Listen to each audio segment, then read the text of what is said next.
Hola, mi nombre es Luciana Giotto, soy miembro de la plataforma América Latina Mejor Sin Tratados de Libre Comercio. Estamos acá hoy para hablar sobre la relación que existe entre comercio y medio ambiente, entre comercio y cambio climático.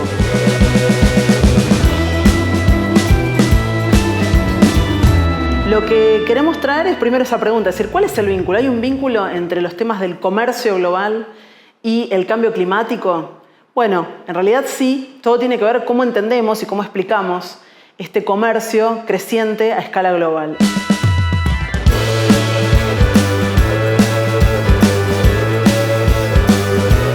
Y eso podemos explicarlo trayendo un concepto, que es el concepto de globalización.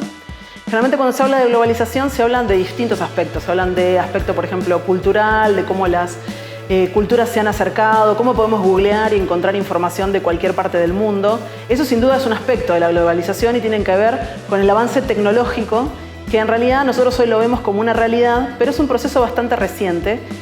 Podemos ubicarlo desde fines de los 60, lo que se conoció como la explosión de las tecnológicas o las TIC, ¿no? También las tecnologías de la información y la comunicación.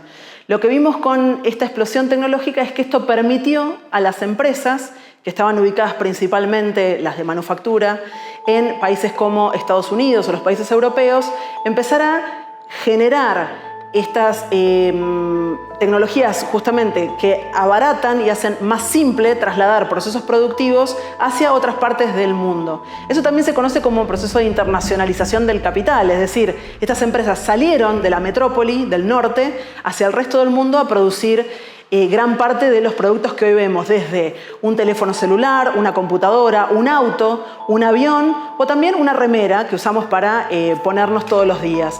Las empresas lo que hicieron estos últimos 40 años fue generar estas grandes redes de producción a escala global, por eso hablamos de empresas red en este proceso de globalización, y esto lo que hizo justamente es aumentar el comercio global. ¿Cómo? Bueno, porque ustedes piensen que Estados Unidos, por ejemplo, una empresa que está ubicada en Estados Unidos pero produce en Indonesia, va a generar una exportación desde Indonesia hacia Estados Unidos que produce una importación, y eso es comercio. Para un país es una exportación, para otro país es una importación, y sin embargo, si vemos bien desde adentro del proceso, vemos que es un movimiento intraempresa, que lo único que hizo fue comprar a su filial en Indonesia una cantidad de jeans, por ejemplo.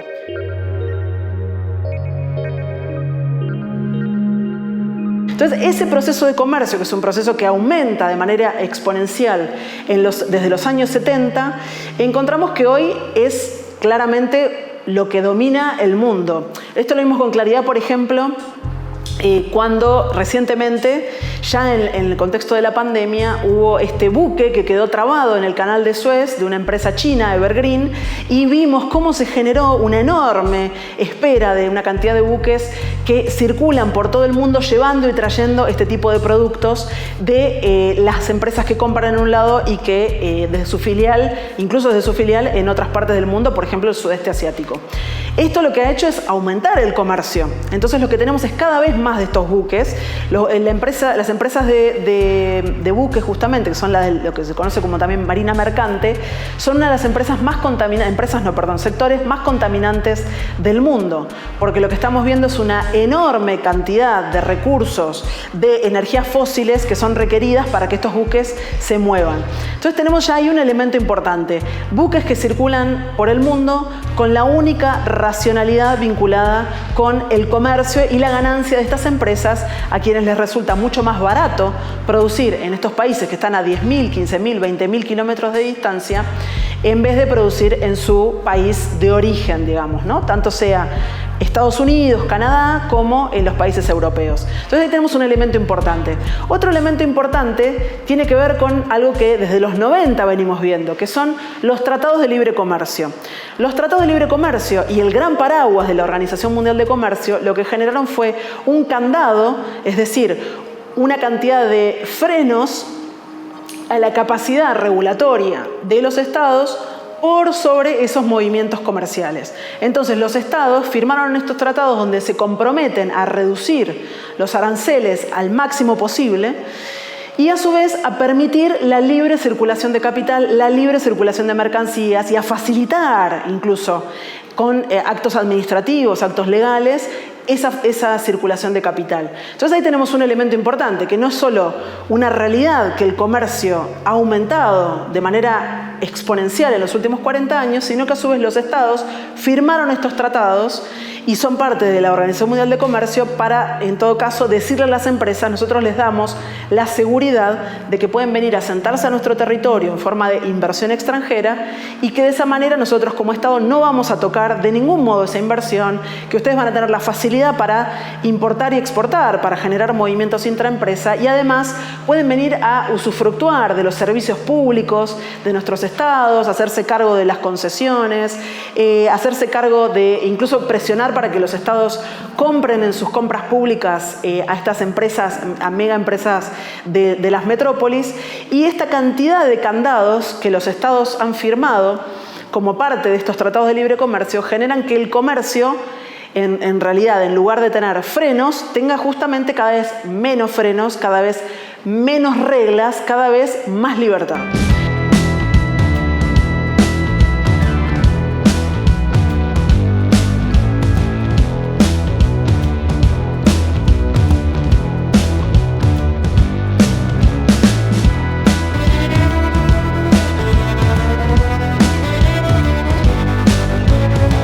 Entonces, lo que vemos es acá hay un vínculo directo entre las temáticas vinculadas al comercio y a los tratados de libre comercio y a los tratados que protegen las inversiones con los impactos sobre el medio ambiente. Los impactos sobre el medio ambiente tienen que ver entonces con esta irracionalidad del comercio, donde si ustedes se fijan nadie guía al comercio. Lo único que guía el comercio es la lógica de la ganancia. La lógica de la ganancia la marca el mercado, la marcan las empresas, no los estados, no los pueblos, no la gente. Por ejemplo, después de la firma del acuerdo entre Perú y la Unión Europea, encontramos un movimiento bastante interesante. Encontramos que Perú, que es un país ancestral en la producción de papas, porque los pueblos originarios de Perú generaron el cruce de papas, así como en México con el maíz, esas papas que Perú produce se exportan y generan este comercio con la Unión Europea, van hacia Holanda. Holanda lo que hace es importar esas papas, o sea, cuenta como una importación. En Holanda se manufactura esa papa, ¿cómo? Bueno, se congela la papa congelada, esa papa que nosotros comemos en forma de papa frita, de papa noisette, en un paquete que ponemos en el refrigerador. Esa papa vuelve a Perú para ser consumida en forma de papa congelada. Imagínense lo que implica un proceso de producción de una papa congelada. No estamos hablando de un avión o de una nave espacial, estamos hablando del proceso de producción de una papa congelada.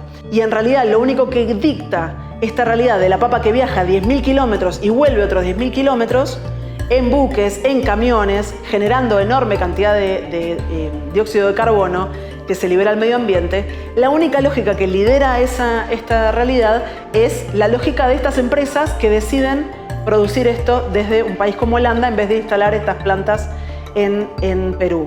Hay muchos ejemplos de este tipo. Si nosotros miramos, por ejemplo, el acuerdo Mercosur-Unión Europea, hay que decir que también va a producir la misma lógica. Por ejemplo, el acuerdo Mercosur-Unión Europea dice que desde el día que entre en vigencia el tratado vamos a encontrar que, por ejemplo, hay ciertos productos que pueden circular de manera libre, por ejemplo, tomates, por ejemplo, galletas, por ejemplo, también papa congelada, leche en polvo, fórmula infantil, productos que se producen en países como Argentina y que, sin embargo, con esta lógica, imagínense a los gigantes del sector lácteo como Danone, que es francés, que produce una enorme cantidad de leche en polvo, va a poder traer leche en polvo que es fácilmente acumulable, que es fácilmente circularla en buques, no así la leche fresca, traerla desde Francia, por ejemplo, a Argentina para que sea consumida esa leche, porque va a entrar al mercado argentino con 0 arancel. Por eso, para cerrar con este tipo de razonamiento, lo que quería traer es esta idea fuerza, que es cómo el comercio tiene un impacto directo sobre el medio ambiente. Más comercio es más impacto sobre el medio ambiente.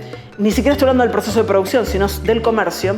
Lo que guía el comercio es la lógica del capital, la lógica de la ganancia, y de ningún modo el comercio global es liderado por una idea de sustentabilidad o de lógica de derechos humanos. Eso está completamente escindido y probablemente parte de la discusión sea rediscutir formas de comercio que tengan que ver con comercio a pequeña escala, comercio de cercanía, y no papas, por ejemplo, que van 10.000 kilómetros ida, 10.000 kilómetros de vuelta, sin ningún tipo de racionalidad en términos de sustentabilidad del planeta.